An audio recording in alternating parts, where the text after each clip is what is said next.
બનાસકાંઠાના વિભાજન બાદ પહેલીવાર વિધાનસભા અધ્યક્ષ ચૌધરી પહોંચ્યા લાખણીથી થરાદ સુધી રેલી અને વિભાજન બાદ પ્રથમ થરાદ ખાતે સભા. ચૌધરીએ કહ્યું, વાવ અને થરાદ રાજ્ય અને દેશના પાટનગર સાથે જોડાશે. ભારતમાલા થકી વાવ થરાદનો થશે વિકાસ. બનાસકાંઠાનું વિભાજન નથી પરંતુ વિકાસ માટે સહ આયોજન છે. માલા જે પ્રમાણે બની રહ્યું છે, એક દિલ્હી સુધીનો તો જે એક્સપ્રેસ હાઈવે ભારતમાલા છે તૈયાર થઈ ગયો છે. આવનારા સમયમાં નવો રોડ જે બની રહ્યો છે, ખાસ કરીને થરાદથી ગાંધીનગર માટેનો, એ પણ દેશના પ્રધાનમંત્રી મોદી સાહેબની સરકારે મંજૂરી આપી દીધી છે. આ સરહદી વિસ્તારનો અનેક વિકાસના કામો અહીંયા થશે. હું આજે તો આટલી જ વાત કરવાની હતી, ફરી આગળ બાકીનું કંઈ વાત હશે તો પણ તમને માહિતી આપીશ. સતત વિભાજન ચલાવ્યું છે, આ પણ વિભાજન નથી. આ નવા જિલ્લાના નિર્માણનું કામ થયું છે અને નવા જિલ્લાના નિર્માણનું કામ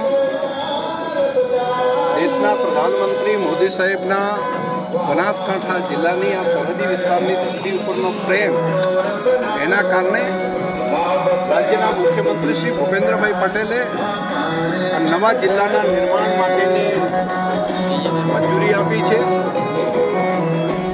આપે કહ્યું કે એનાથી શું ફાયદો થશે, તો 100-150 કિલોમીટરથી પણ વધારે દૂર સુધી જેને જિલ્લા સેન્ટર ઉપર જવું પડતું એ નજીક પડશે. તેના કરતાં આ સમગ્ર જૂના બૃહદ બનાસકાંઠા જિલ્લાની અંદર આજે જેટલો સ્ટાફ છે અધિકારીઓને, એનાથી ડબલ થશે. એટલે પ્રજાને કામની અંદર પડતી મુશ્કેલી એનો ઉકેલ આવશે, ઘર આંગણે સુવિધાઓ મળશે. અને બીજું, આ સીમાવર્તી ક્ષેત્રો છે, તે સરહદી વિસ્તાર છે, આ સરહદી જિલ્લો બને છે, તો એના કારણે પણ આ નવો ડેવલપમેન્ટ જે થવાનું છે એ વધારે થશે, જેથી કરીને જૂનો બનાસકાંઠા જિલ્લો અને નવો વાવ થરાદ જિલ્લો, આ બંનેનો વિકાસ થશે. અને બંનેના વિકાસ માટેના માપદંડ, એની ગ્રાન્ટો પણ વધારે મળશે. સરકારની યોજનાઓનો લાભ પણ જે એક જિલ્લાને બંને જિલ્લાનો અત્યારે મળતો જેવો એટલી ગ્રાન્ટો એક જિલ્લાને મળશે, જેથી પ્રજાના કામો પણ વધારે થશે.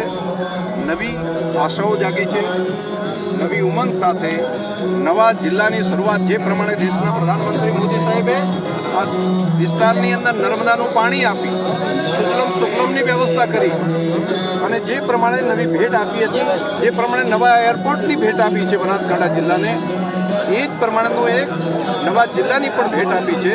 એટલે આ જિલ્લાના વિભાજન નહીં, મીડિયાએ જે ચલાવ્યું છે વિભાજન નથી, આ નવનિર્માણ છે. માના પેટમાંથી કોઈ બાળકનો જન્મ થાય, કોઈ મામાંથી વિભાજન નથી થતું, એ નવા બાળકનો જન્મ થયો છે. તો આપણે પણ જરા વાતને સમજીએ કે નવા જિલ્લાનું નિર્માણ થયું છે અને પ્રજાના હિત માટે, પ્રજાના સરહદી વિસ્તારની પ્રજાના ભાગ્યોદયનું પણ નિર્માણ થયું છે. સાહેબ,